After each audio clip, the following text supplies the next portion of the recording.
taking a critical look at the gaming news of the week. This is Augmented Reality, presented by the Triple S League.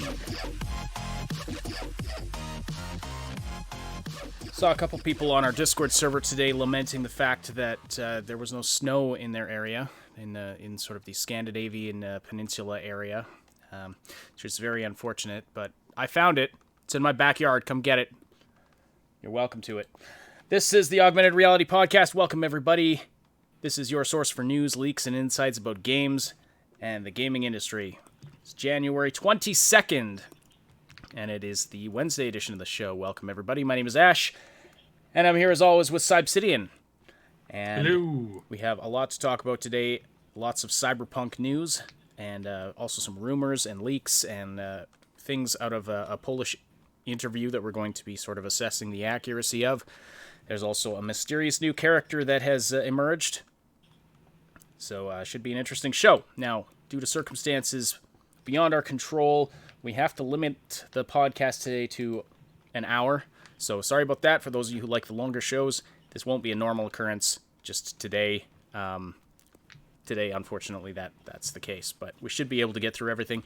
If there's time, we'll address some of the stuff that was posted in our content requests channel on the Discord. But Danny Boy says, I am lamenting the Dying Light delay. Yes, add Dying Light 2 to the list of games that's been delayed in 2020. That's unfortunate to hear. Looking forward to that one myself. Yeah. Yeah, last I heard, they were like, there was rumors that it was going to be delayed.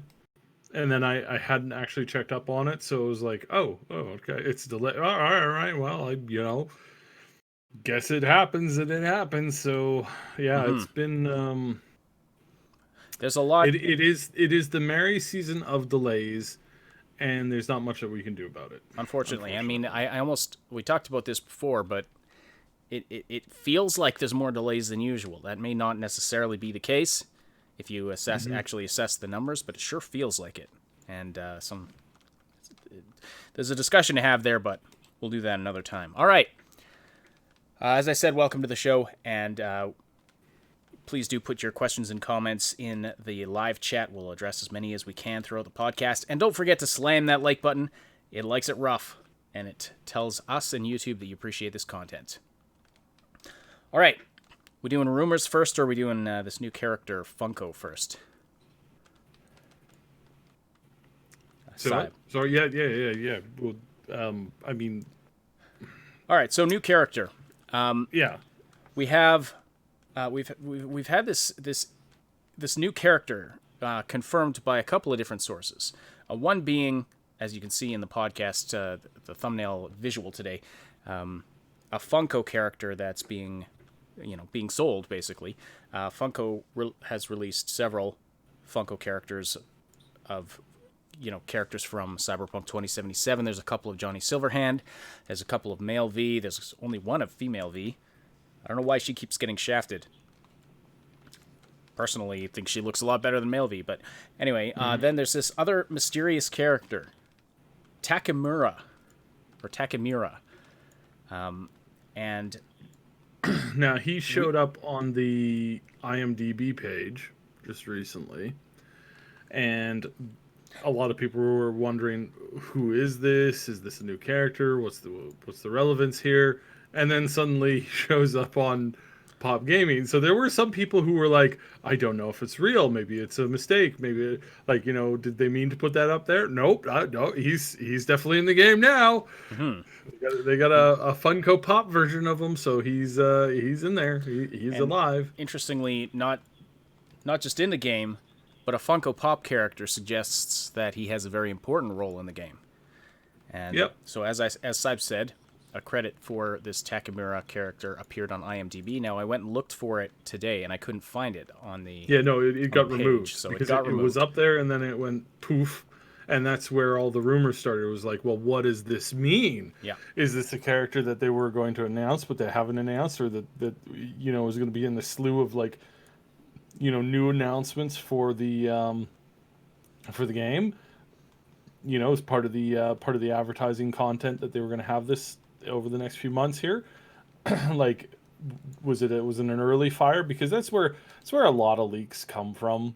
Not most of them, but a fair number of them come from somebody pushing like, here you go. Here's the button. You need to file this information, upload it to the website, do this, do that, make sure it says this, be careful to mention this, be careful to mention that. And then way down at the bottom of the page, P.S. Do not, under any circumstance, post this before January or March or May or whatever, 2020, such and such a date and time. And the person's been filing the stuff as they go through the list, and they're reading from the top bottom. I can't tell you how many times I have seen this happen. I cannot, like, this is seriously a common mistake. Here's a list of things you need to do. Okay, cool. Guy starts doing them, or whoever. Number 1, post this to here. Number 2, post that to there. Number 3, make sure you have this ready, this ready, this ready. Post that to here. And P.S. at the very end, sometimes on like the 3rd or 4th page in, at the very end it says, "Oh, and by the way, make sure you don't do this before summer." And it's like the dude's already done it, and then he's like, "Oh no, oh no," and he quickly rushes back and takes everything down, and then puts it up later. This stuff happens all the time, and all the time it's not the dude's fault that he was just following the instructions. If you have a warning, this needs to be done after this date, please move that to the top of the list. I've been in scenarios and situations where it's like, okay, you have to do this, and then at the last thing in the briefing, it's like, oh, by the way, make sure you're wearing gas masks, or make sure you're make sure that you've taken this safety precaution, this safety precaution, this safety precaution. No, those things should be on the top of the list. It's the first thing you need to know. This is absolutely ridiculous that sometimes they're far down. So we don't know if that's what happened in this case. I'm just saying that this is normally kind of more or less what happens from time to time. But in this case, yeah, it was there on IMDb, then it got taken down. We know that stuff has to get confirmed, so someone somewhere down the line did something that they weren't supposed to. All right. And so now so one hint that this character did show up there, but then then it again, it showed up as this Funko Pop character, this character called Takemura. So there's been a lot of speculation about who this is. Now, we have spoken with the Mad Queen and some other people and done some digging, and it doesn't appear to be any kind of a character from existing lore, unless it could be from unreleased Cyberpunk Red material, because not all of the lore...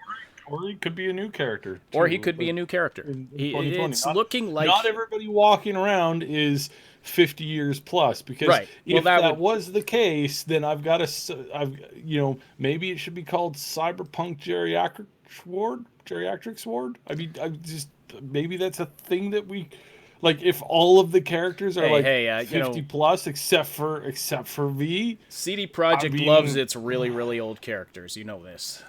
This is true, but I mean, I'm not criticizing. I'm just saying that maybe there's been a whole whack of really old characters, and we can get some new ones, and that's fine. That's fine. I like it either way. No, it's looking like it's probably a new character. My point was that it hasn't been. This character is not found in existing lore, as far as we know, and as far as people who are very well educated about cyberpunk lore have told us, they've never seen this character before. So brand new for the most part. Now, there's been some speculation that this might be the mysterious character standing in the background of a particular piece of wallpaper art, game art. Not a screenshot as far as we know, but where V's hand is sticking out of a pile of rubble. And there's a I'm sure we're gonna see that in the game, but the picture is probably. But the picture, like it's not on cyberpunk.net. It's not listed under screenshots. It's listed under wallpapers. So it might not be an actual shot from in-game. It's an artist's interpretation of. Yeah. So there was speculation that the character when this picture first came out, there was speculation that maybe that's Morgan Blackhand. But now people are speculating maybe that's this new Takemura. I'm going to mispronounce that 1,000 times. If you're looking Takemura. if you're looking at the Funko Pop character, By the way, I've got it on the screen here. I've got them side by side. Yeah, his outfit looks like kind of bit of the same hairstyle. I mean, facial features are kind of hard to go off of at this distance, and also, the fact that it's Funko. So obviously that means that things are not going to be quite sized up. We do see a little bit of possibly the shadow of a beard, not 100%, and the dude's got a goatee, so I could maybe work. It's it is hard to make out the facial features. The hair could be the same. I mean, in the screen or in the wallpaper image, his hair is a lot more mussed up, like he's standing in the wind or something. Obviously, the Funko, Funko looks like kind of a corpo style character, but the jacket is definitely of a similar style. Yeah, it's hard for them to do like wear and tear on Funko stuff. Like you can do it, but a lot of the times it doesn't translate very well. Like, a slightly dirty, like worn out thing in game textures doesn't always transfer to a Funko short pop person standing there with it. I mean, it sort of does. Of course, yeah. It's so in this case, looking at it, I can kind of see the similarity. There's these little shoulder divots in his shoulder, in his upper arm, that really do kind of match up with these little divots on the Funko Pop thing.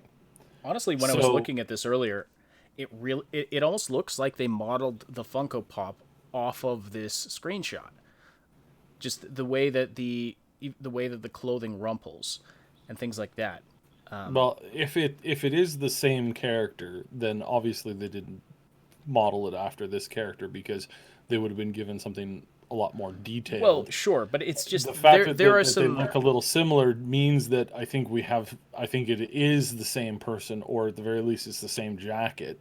It's just funny the way that the way the clothing rumples on the arms almost seems like it looks very similar. It's not a rumple. It's a actual pattern. Like you can see that it's actually part of the design of the jacket in both events. It's not rumpling there. Yeah. Okay, I didn't notice that on the Funko. Those are actually designed and put in there because they're evenly spaced on both sides. They're creased in a particular way on both sides, which means that the jacket has that kind of creased look, as it's the real thing. So the only thing that we can't really see, I mean, I can kind of sort of make out a bit of a lighter belt on the screenshot, and that does kind of seem to match up with the belt clip thing that he's wearing in the Funko thing. So whichever it is, whatever it is, it really does look as if this is the same dude. The face is the only thing that's a little bit off. The face looks very, very like the face on the artwork from a distance. I'm gonna have to say that looks very much like a kind of like a long, like kind of like a I don't know, like a Netherlands / like Germany type face type, going off of like, more common facial feature things, long nose that's extended out straight down from the brow. Like that's something that's very clear to see, the way that the forehead hits the hair. I mean, again, not very clear picture, but it doesn't really look like a Japanese face, which on the Funko one, he looks very Japanese. So, I mean, it really, like the hairlines are slightly different. And again, I don't know if that's just the way that Funko Pop translated it, and it's not necessarily 100% accurate, thing for thing, but but I suspect that it is. So here's my working theory on what's going on with some of these characters. I think the Funko, or sorry, I think that the Arasaka, which is totally different than Funko, by the way, I think Arasaka is no longer under um, Japanese control, and I don't think that um, that the the descendants from the original owners of the company have any pull in the company at all anymore.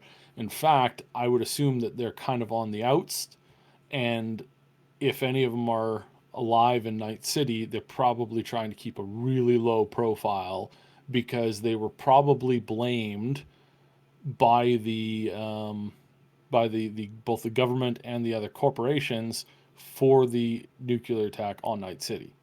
So for whatever reason, I think they're on the outs, and I think one of the storylines of the game will be trying to get them back in control of their company because they see, how they've been on the other side now, and they want to get the company back so that they can maybe do some good with it because they've been living in squalor or not necessarily, or maybe they have been living a high life, but for whatever reason maybe they're trying to get it back now. So I think that possibly can play a role, but that's me really stretching.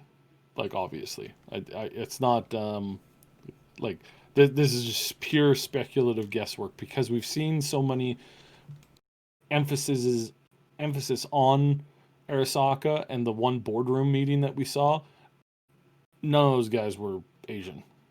They were all not Asian. So I mean, to me that says I think they got taken over, which would make sense, right? After that nuclear attack, they had to blame somebody. Somebody had to take the fall, and it wasn't the nuclear weapon from Militech. It turned out to be the nuclear weapon from Arasaka. And I don't know if you guys know this, because I think this is a really not known thing, but in the after event of a nuclear explosion, you can basically ID whose nuclear material it was. It's like where it was made and who made it. Like it's it's like a radio signal. It's like there's so many different frequencies on your radio, and only one producer produces one thing that happens to line up perfectly with a particular signal, and that's kind of easy to track it. At first it wasn't, but we're at the point now where like basically all the governments have like a fingerprint that they can ID nuclear weapons on. That's why there's not very many attacks that happen with, nuclear materials, because you would find out where it was mined from and then who like refined it. And that's really really really easy to do. It's not actually difficult. Like you just have to get a sample of the radiation, which I don't know if you know this, but when a nuclear bomb goes off, a lot of that stuff goes to a lot of different places. It kind of like spreads all over the place. So they can tell, what kind of weapon it was, or if it was just, meant for power supply or whatever. So yeah, so that's quite an interesting thing. So yeah, I think they blamed Arasaka for it, and I think the stockholders probably kicked out the leadership and then assumed control, and now their descendants, the Arasaka descendants, are trying to get the company back. That's a theory. That's a game theory. Well, whatever the case, it's going to be very interesting to see who this character is. Obviously, a very important character considering the fact that it's got its own Funko figurine. Yeah. And that I think he's gonna be a main. I think he's gonna be one of the main characters, like one of the characters that we interact with a lot. I think he's probably gonna be one of the companions or possible companions, and I think he's gonna have some tie to Arasaka because that's my guess. By the way, discovered something interesting as I was making the thumbnail today. Google image search cannot distinguish between Funko figurines. Yeah. I put this Funko figurine, like I just took the image into Google image search just to see if I could find a larger version of it. I got pictures of dozens of different Funko Pops. None of and I had to scroll all the way to the bottom, and there is at the bottom was the exact image that I had put in. So it was baffling to me. But anyway, can't tell them apart. It's really rather funny. It's hilarious. Okay. On to some more rumors and leaks that have come out very recently. So, Saib, you did a very long live stream with the Mad Queen yesterday about this. So there was an interview with a Polish games reporter, I guess. Yeah. He's been compared to, he's been called like the Justin Schreier or Jason Schreier of Poland. Yeah, I don't know who Justin is. My mistake. Anyway, his name is Boris. I'm gonna butcher this last name. Someone who speaks Polish can maybe put the pronunciation in the chat. Boris Niszbilak or Niszbilak or something like that. We'll just call him Boris for now. So Boris was on a podcast where he was talking about a whole bunch of supposed inside info that he had about Cyberpunk 2077. This got transcribed, put out on Reddit, and then it got translated. One of the translations actually came from one of our own community members on our own Discord server, and thought that was very cool. I forgot to mention that yesterday. Yeah, I don't think we were aware of it until someone pointed out there was the Cyberpunk channel on our server. We had to scroll way back to see it because there was so much conversation about this yesterday. But anyway, so kudos to the individual who put that up there. Who also has a Polish name that is also impossible to pronounce unless you happen to have grown up in Poland or somewhere close to. It's a long one, but yeah. Again, with this, I talked about this a lot yesterday. The translation is not easy. I mean, Polish is one of those languages where, I mean, it's just hard to translate some of it. There's just so much. There's just so much. There's just so much variation to how, like, what's being interpreted and how that it's not a bad translation. It's a difficult translation to make, and that's just general. Like, there's a lot of Japanese. I've translated a lot of Japanese. Japanese is like simplified, like what people say on the normal day to day, is actually not that difficult to translate. There's a lot of like conceptual thought that runs very similar, and yeah, I've talked about how in a different universe, Japan actually becomes like a trading hub because they circled the globe. They had somebody circle the globe in the 1600s, which is almost like, I mean, that was nigh impossible at the time, and very, very, very few countries did it. And the dude who did it, who traveled all over the world, met tons of world leaders, came back like about a week before the emperor decided to close the borders for like 150, 200 years, which led to the yeah, anyway, I'm not going to do a history lesson, but very fascinating stuff.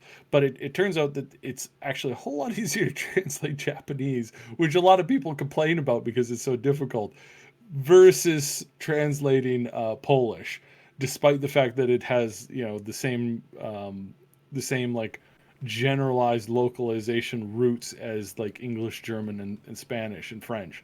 It's just so bizarre that it's so difficult. So no, it's not a hit on the translator. The translation is at times tricky, especially when the Polish speaker's talking in you know, kind of like code to begin with, and then it's, you know, and it's taken from a conversation thing, so it's a little bit difficult. So again, what we have not an only easy, but it's not an easy translation, and most of this information is kind of garbage, and I'll go through why, but that's not necessarily that is absolutely not necessarily the fault of the translator or the original speaker, because of the translation difficulty. I wanted to make that very clear, because as I emphasized yesterday, I'm in no way, shape, or form bashing the person who talked about this stuff. He was just talking about stuff he had heard and things and rumors and that kind of stuff. And we do that all the time. I mean, we've already talked about a major rumor as to this one character. And of course, if you were to do a rough translation and then pipe it through something, you're not going to get really the you might get a very different interpretation of what than what our intent is.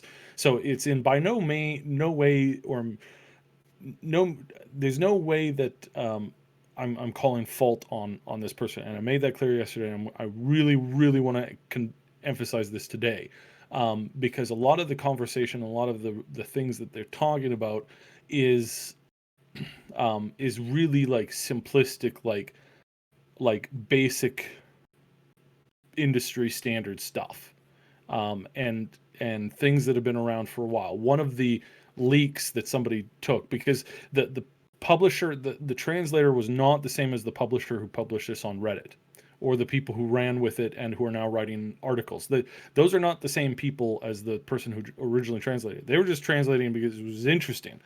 And now there's a lot of people running stuff that is categorically pointless and stupid, because it was really obvious. Some of the stuff was really obvious, and the one thing that was the most obvious was that it was translated out as a big secret was that they discovered that the game just recently had its, about 3 months ago, the main story was playable from start to finish. And I'm like, wow, these journalists reporting on this stuff really don't have very much of a memory, because this was announced by CDPR like 5 months ago. So like, this is not new information. This was put out at E3 last year or shortly after E3 last year, by like the heads of the company themselves. They came out and said, yeah, it's playable from start to finish. The main quest line's basically done. We're just, polishing up everything around it. So, and again, the original podcast guy, there's a good chance that he was just mentioning this as a passive fact, but then the translation like kind of took it as just translating anything that happened to seem of interest. And then where the screw up happened is where the people posted to the Reddit, and then the people take that information from the Reddit as like some sort of like, information from on high. That's where the mess up is between the somebody reading it on Reddit and then going, oh my goodness, did you know this? It's like, yeah, we knew that months ago, but this comes from a new source. It's like, no, it came from a podcast where the guy just talks about Cyberpunk. I mean, lots of people do that. And again, there's nothing wrong with that in any of those steps, but we see now that the steps led to some very interesting articles being written based off of stuff that it's like, oh no, you don't say. Did you know? And this is the one that you were kind of noticing this morning, that one of the leaks, or one of these big pieces of the information, is that the original Xbox One is having trouble running the game. Yeah, I would imagine that a almost 8-year-old console that's been running for the last 7-8 years does have a lot of problem running a top of the line end of console generation game. That sounds pretty normal. Like that. I don't know. I don't know what journalists looked at that and said, "Oh, look at this information. This is groundbreaking stuff." It's like, it is really a 7-year-old piece of hardware has difficulty running a current generation, almost next gen game. Mm-hmm. Okay, there was more to it than that, though. This is being blamed for the delay, or it's been suggested that this is the cause of the delay. And again, it's like the leaks kind of says that, and I mean, it's the reason why the game was delayed was because of a multitude of reasons. There was one or two like bigger things that they had to like get in there and fix. Otherwise, you would have had a very, very, very rough launch date if it had launched in April. And that this is one of those things where it's like, when they set the release date almost a year ago, they wanted to avoid that as a problem. Not a year ago, like 8 months ago is when they were like cementing that in and getting ready for the announcement. It's one of those things where it's like, okay, everybody's sitting around the room going, when do we think we can get this done by? Like, when do we know that we can hit a particular date?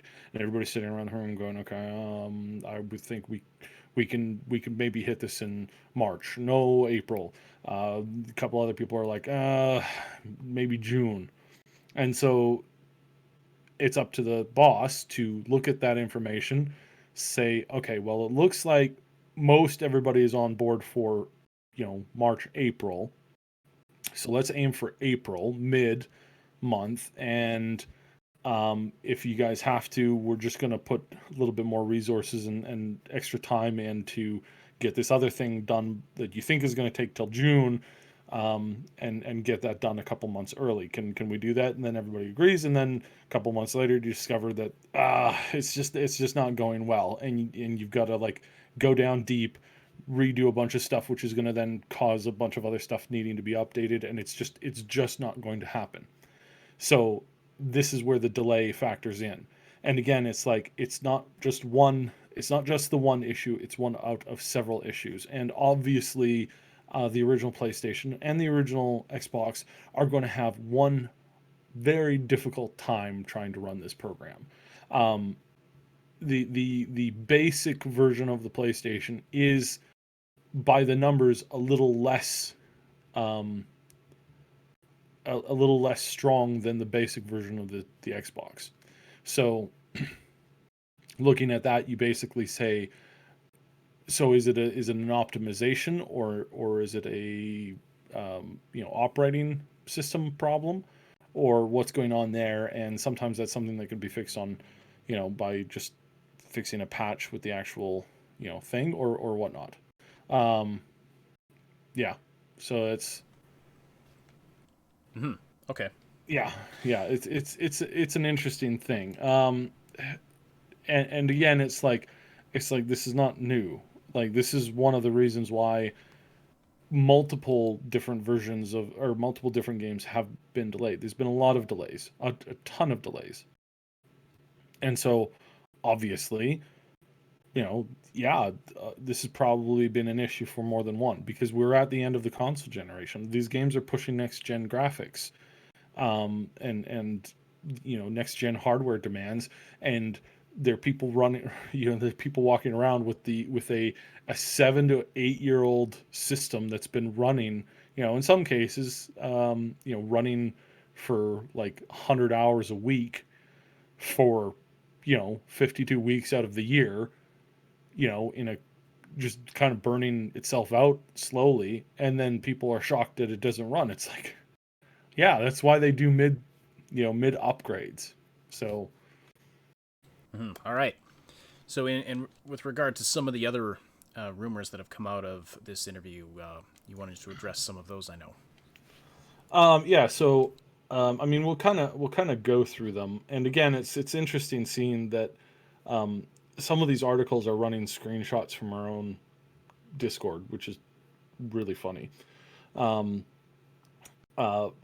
again, why I wanted to be very, very clear as to the process, as to, like, it's not the original podcast. That he did nothing wrong. He was just talking about it. The translator did nothing wrong, because they're just trying to translate something that's really difficult to translate from Polish into English. So there's a couple of things here that we should touch on. One of the first that I wanted to talk about here, and I'm just pulling up the latest here. So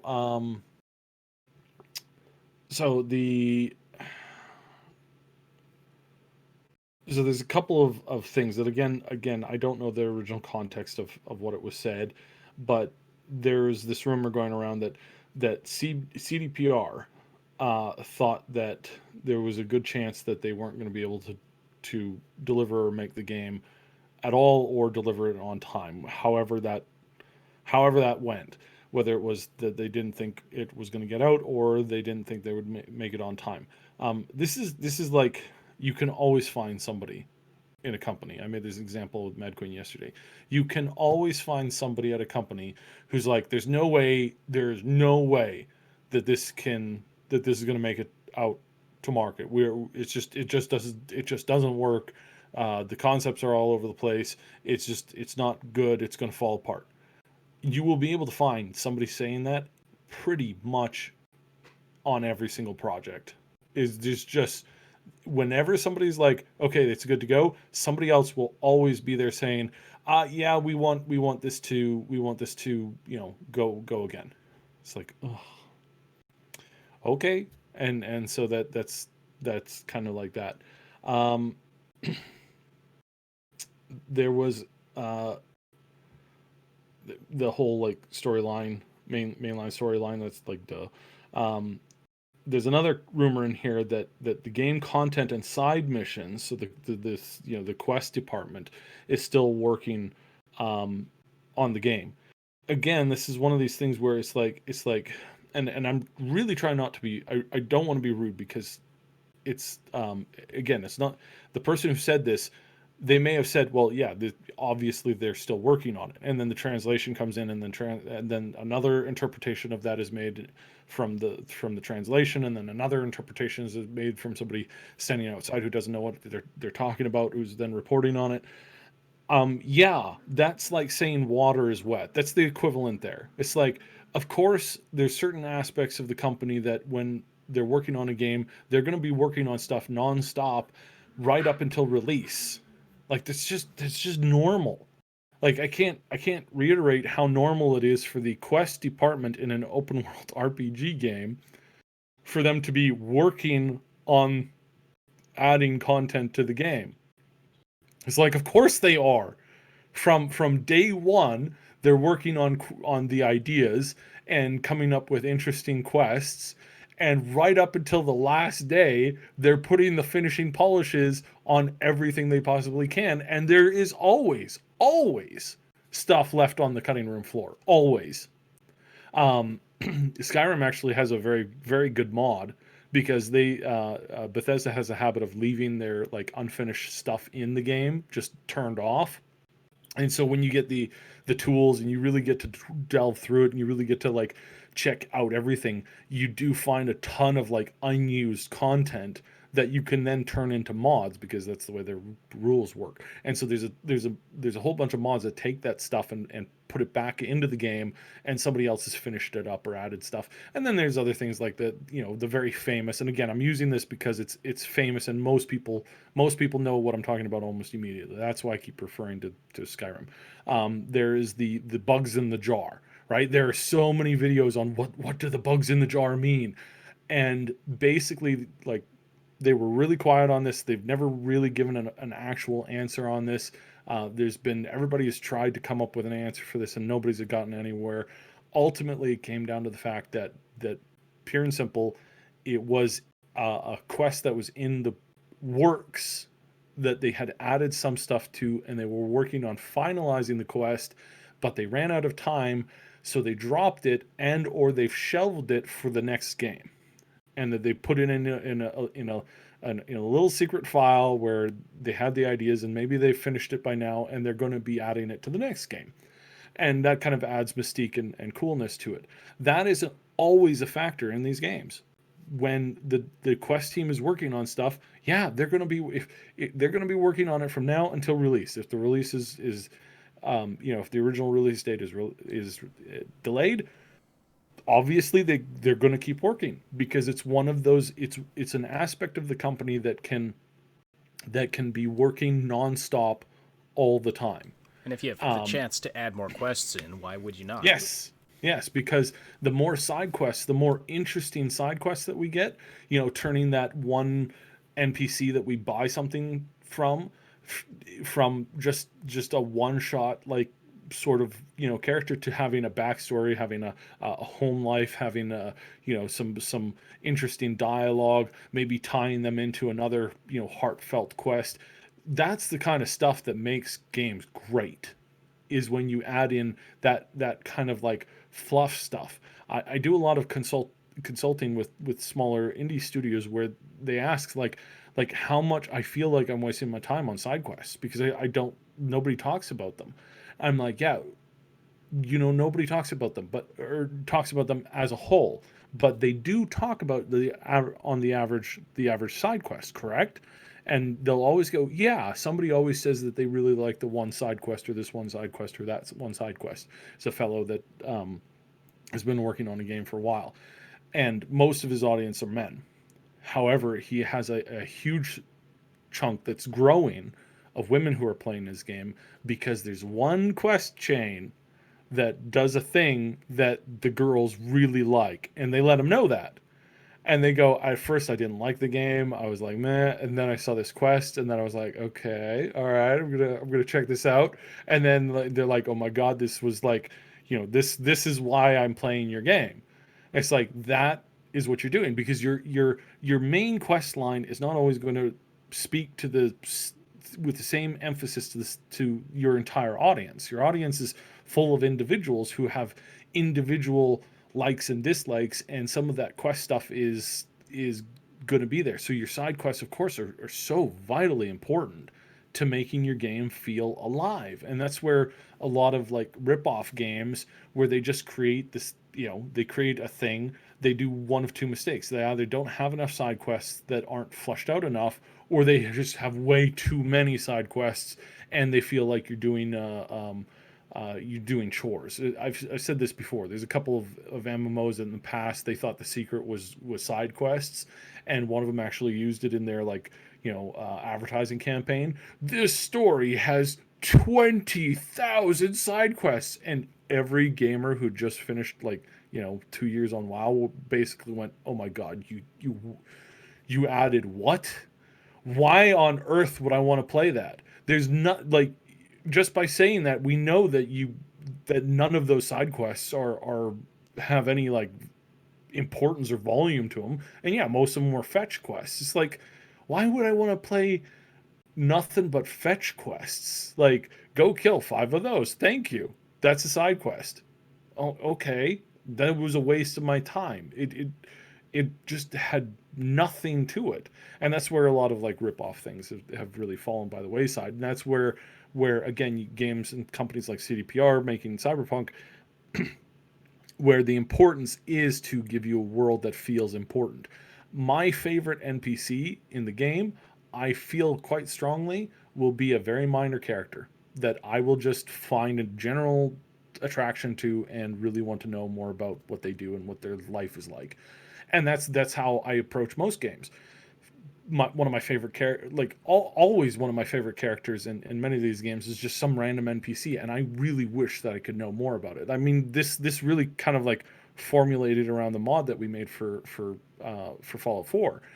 Is we took it wasn't a particular, well, it was a combination of a character and a location that was severely underused. It was cool, it was a great premise, and I went in there and I wrote a brand new character from scratch, having been in this environment for hundreds of years, and basically like having to like deal with that. And then we ported that into the mod, and Thuggy from Nexus Mods, very very very good mod maker, he put it out, and it's still growing very very very well, and it's one of the more popular mods there now. So this is something that yes, side quests, side characters, side things are what makes somebody attached to the game.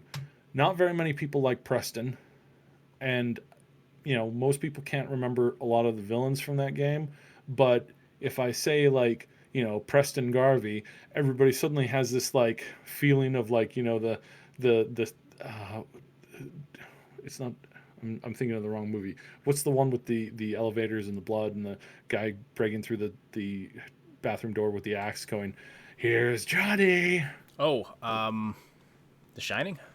The Shining, thank you. Yeah. I was going to call it Deliverance, but I knew that was definitely not correct. So in The Shining, you have this like, you have, it's just this like, it's like this terrifying moment, and this is what most people like feel when they hear Preston Garvey say something.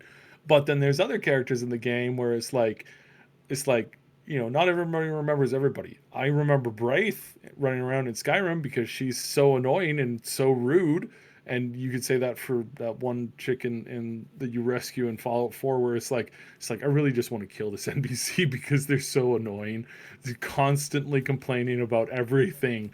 Like, good lord, no! I just want to get away from this character. Um, my solution for it early on was I created a super tall tower and told her, like, basically like locked her up there, which then I realized, oh my goodness, I've become a Disney villain. Or It's a, so weird. Disney stepmother, Yeah, or whatever. Anyway, whatever.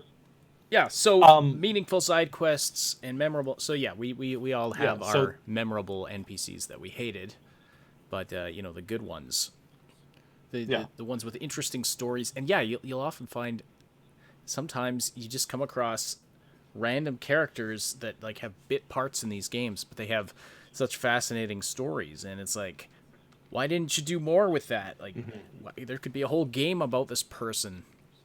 yeah. Yeah. So the I do want to talk about the leak in the form of like, is he well connected? Talking about Sort the of. this Yeah, I'm talking about about, Boris, the yeah, the reporter talking from about Poland, yeah, Boris who now, was on the podcast. because one of the things where he quotes that he got information from was the GDC. It's like, yeah, that's a great place to get information. Great place to talk and make friends and make contacts in the industry, 100%. Um, but he talks about things that were like either told to him in confidence or that he heard somebody else saying, and that's the only thing where I'm like, I really wouldn't have like I really wouldn't have used that. You could have used that as generality, but he says here um, that there was no way that this game was going to make it on the current generation. It's like, okay, first of all, it's the GDC, so that's almost a year ago, the most recent one, um, and again, same point as last time. Somebody at every company has that opinion that the current game that they're working on is not going to be able to work on the current gens. They need something with more power. That's just, I mean, that's probably, and that's probably like an engine guy, right? Um, because that's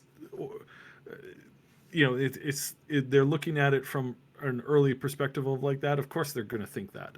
Some do, some don't. Um, because yeah, they're like, mainly it's like tech problems and whatever. And then he cites industry rumors, right? Because that's always a good thing to cite. Industry rumors say that they knew there was a very high probability of not delivering the game, um, at all. If that's what he meant, or if that was just a kind of a buggy way of translating it, that one, I mean, just again, everybody says that. You'll find somebody who says that about every project. Um, why was the premiere delayed? And they talk about that with the Xbox 3 thing. We already talked about that. Then he says he's confirmed that from two different independent sources that PlayStation will have backwards compatibility immediately for this game. So as soon as the game comes out, you're going to be able to play it directly on the new system. I have heard these similar rumors myself. Um, I would highly encourage you to not bank on that. So, meaning that if you're going to be away for a while at the release, and like say going out on like, you're going out on a tour, right? Or you're going to the North Pole for a couple months. And so you pre-order a collector's edition of the PlayStation 1, even though you don't have a current PlayStation 1. Yours died a few years ago, and you're just waiting to get the new one. And you're getting a copy of Cyberpunk 4 for the PlayStation 4. Sorry, Cyberpunk 2077 for the PlayStation 4. And then you're picking up a PlayStation 5 day one, and that's your entertainment. Don't count that that's a day one thing. That might be that might be something that's like a month or two in, It could be 6 months in, or it could be day one. We just don't know right now, but it's a serious flip of the coin because it's not guaranteed to be any of those things. It's something that I know that they've been wanting to work on, but until your product is out, you don't actually know if this works. You And can it's maybe get it like to they're not going to delay the partially console work. release Yeah, just because they haven't implemented backward compatibility. yeah. That's So probably one of the lower profile things that would get on the chopping block if they yeah. run into delays.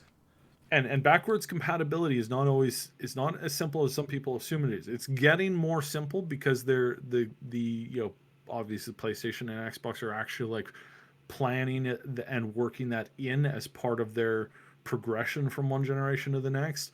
And so it's becoming easier and it's becoming something that's more capable of showing up. But it's not until it's actually confirmed. This is something that can very easily be delayed without warning, without notice. And again, generalized thing. I've heard it. He's heard it. There's nothing wrong with him saying this. It's a completely accurate statement. That this is something that's been in the works, planning for a while. 100% agree. The game is being made all the time. Main storyline is now closed. We knew that months ago. The game will be shorter than The Witcher 3, but it'll be very satisfying on the second or the third run. That We've again, heard this. We've heard this a fair amount too. It's like, well, what, and it comes down to what you mean by that, because the way that people play The Witcher now, especially all those people who are just picking it up for the first time, the way that they're playing it is with all of the patches, all of the expansions, playing that all together. Of course, that's going to be more content for. There's probably going to be quite a bit more content that you would get in Cyberpunk 2077. Are you talking about day one Witcher with no DLC, no expansions, or all of that included? This is a really misleading statement because it doesn't really like we know that there's going to be mini games in the game. We know that there's going to be lots of stuff to do. We don't know how much of a repetition of stuff, like how many times you can go back to the same area, if there's new stuff there, if they've added something that basically respawns or becomes fresh, or if it's if it's more of a linear experience. It's like how many, in any open world game, yeah, you can push the quest, finish the quest, and then you're done. It's like speed running, right? It, I hate this thing, and I really wish people would stop bringing it up. It's like in an open world game, um, you know, again, I hate bringing this up, but it's such a good example. In Skyrim and Fallout 4, you have a big world that's different before and after certain events take place. And if this is similar to how they create Cyberpunk, you can have a world that theoretically you can play in forever before hitting those particular big events. And then you can also theoretically play forever after those events happen. So when somebody's like, well, there's, it's shorter then. It's if it's an open world game, if you can really explore and do whatever you want, and they've managed to create it where it's like, yeah, you can keep on going on missions, you can do this thing, the main quest is there, it's waiting for you to hit this trigger, and then the world changes a little bit or more of it opens up. But if you're just happy playing in that little area, if you spend 200 hours in there, then you go on to do the rest of the game, that's one thing. If you don't, again, open world games, RPGs, it's really dumb for anybody to mention this as a generalized concept. So unless you're just overall, is it going to be like, are most people going to finish it 5 to 10 hours in less time than they would have finished The Witcher? It's like, okay, I guess that might be where you can quantify this down to, but the game has been made with more with replayability in mind and doing it different ways. That's immediately going to add, a big chunk to the game, and it's going to make it significantly different. So Yeah, and it depends again. Yeah, exactly. Different choices might unlock completely different quest lines that are not available in, if you had made other choices. Yeah. Or also, it depends if they're talking about the main storyline just on its own, or if they're including side quests in that.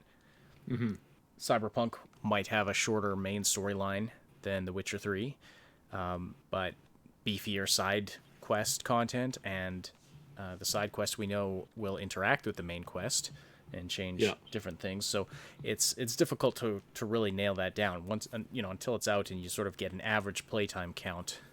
It's again, it's very similar to the whole issue of, Cyberpunk 2077's map is smaller than The Witcher. Well, what does that really mean? We've talked that to death before, but Yeah. it's not a simple one-to-one comparison all the time. Again, in The Witcher, and this is really frustrating because I was talking to somebody about this recently. They're like, yeah, we don't count roads in Cyberpunk 2077 when we're doing a map comparison. We also don't look at multiple floors. It's like, that's kind of a big deal. Like, do you not count roads in The Witcher? No, we count roads in The Witcher. It's like, but they're the size of your horse, basically. It's like most of it is like a pretty thin path, or it's like a horse carriage path. In Cyberpunk, you've got like 5 lanes of highway. It's like, Right. of course, like you're taking out, but then again, somebody says, well, a highway is not the same as like a pathway that you walk. It's like, okay, but again, that it's really, and so there's been a lot of confusion on this, and then we find out that one of the main reasons for the confusion is that just because stuff isn't really calculated on the same wavelength, or they're trying to keep things calculated on the exact same wavelength without accounting for other stuff. So it's all over the place. Anyways, I want to get to this one because he also mentioned this, and this is one where, again, the context of this is really needed because they say that I know 100% that a project existed in CDPR, 100%, where the rumors was, if it was 100%, then it wouldn't be a rumor. 100% is like, it's been verified. Therefore, it's not a rumor, but this is still a rumor. That supposedly Siri was going to feature in her own game as an exclusive for Sony. And then it just kind of, all information on this dropped off the face of the planet. Is this something that was possible 4 years ago? Maybe. Maybe, because you got to remember, Microsoft basically just shot themselves in the throat, bleeding out all over the stage, and everybody was moving over to PlayStation. Is that possible to enter talks in? Sure. Would a company who has always been a primarily PC player focused from both their creators and their overall fan base, would it be possible for them to do that? Maybe if you offered them a lot of money, like $1 billion worth. That might be something that they might consider. But really, overall, I find this extraordinarily hard to believe, and I'm not alone there. Pretty much everybody who's heard this has looked at this and gone, I'm sure Sony pitched this to them. That I can 100% believe. The fact that the project was started, as in, and what the translation here is that the project existed, as in it had gotten started on, and they started to work on it. That I find a lot harder to believe. Do I believe that there was a Witcher game or Witcher series game, or world game, not part of the series, not part of the trilogy, that was in the works, that had Ciri as the main protagonist after, and it was going to take place after The Witcher 3? Yes, that I find that actually kind of easy to believe, and that it was canceled when they got into the lawsuit, or put on ice or shelved or whatever when they got into the lawsuit. That I also could believe. Do I actually believe that this was like their next main thing? No, their next main thing has been Cyberpunk for a very, very long time, and there was no way they were going to drop Cyberpunk to work on a small game for a PlayStation exclusive release. Pfft, no. All right, we got to wrap up here right away. So, is there any final thoughts on this? Yeah, basically, a big chunk of this stuff boils down to this is stuff that we knew before. This is stuff we've talked about before, with the exception of one or two minor things, which, again, when looking at it, it's kind of like, well, duh, right? So, there's a lot of people running with this as if it's some kind of like confirmation just because it came from somebody who's Polish, and clearly Poland is so small that everybody knows each other. This is actually an argument that I've had with a journalist, where it's like, well, yeah, everybody in the country is to be held responsible for everything that the country does. It's like, God, you're such a pig. I don't know of any other way to put that than this. You know, journalist is an absolute garbage basket. So no, not it's not some script from heaven. This is a cool guy by everything that I've been able to find out. It's a cool guy doing a really cool podcast where they're just talking about stuff like most everybody else does, and that doesn't make it any better or any worse, especially any worse. It makes it no worse than what anybody else does. It wasn't in the translation. Again, not at fault here. Where the fault picks up is where people take this and they treat it as some kind of scripture for everything to do with Cyberpunk 2077, where it's like, it's just people talking and there's nothing really significant here other than some stuff that is impossible to really nail down, but which again is not bad. I mean, that's speculation. We do it all the time, and again, not bad. People running with it as it's like some kind of scripture just cause, that's not good. Don't do that. It's not going to end well for you. It's not going to end well for anybody. As the dumbest thing you can do as somebody who's trying to uncover news and truth. It's like, yeah, take something random that just comes, again, from a cool guy, does a cool podcast, as far as I can tell. High production quality, pretty cool. Good looking folks. They talk about cool video game stuff. That's normal. That's fine. That's what everybody else does. There's nothing wrong with that. But taking that as some kind of like gift from on high is like, why? Why would you do that? This makes no sense whatsoever. Yeah. All right, and with that, we've got to wrap up today. Sorry for the shorter show today. Unfortunately, other obligations are in the way of us recording any longer than this or streaming any longer than this. But thank you so much to everybody who's listening live. And thank you also, if you're listening after the fact, for supporting this show, for leaving comments, for hitting that like button, for subscribing, and hitting the notification bell. All of that stuff helps us a ton. We really appreciate that. Thank you for all of the great conversation that's been going on in the Discord server. Things like, the translation we've been talking about, and a ton of great discussion on all of these things. If you want to join in there, hit the link in the description. That'll take you to the Discord server, and you can join our server and be a part of it there. It's great. It's a great community. I also want to extend a special thanks to our Patreon supporters and our channel members. We got just out of the blue, two brand new big damn heroes on Patreon. We got Josh and we got Robin, and our two anonymous supporters there as well. Thank you so much.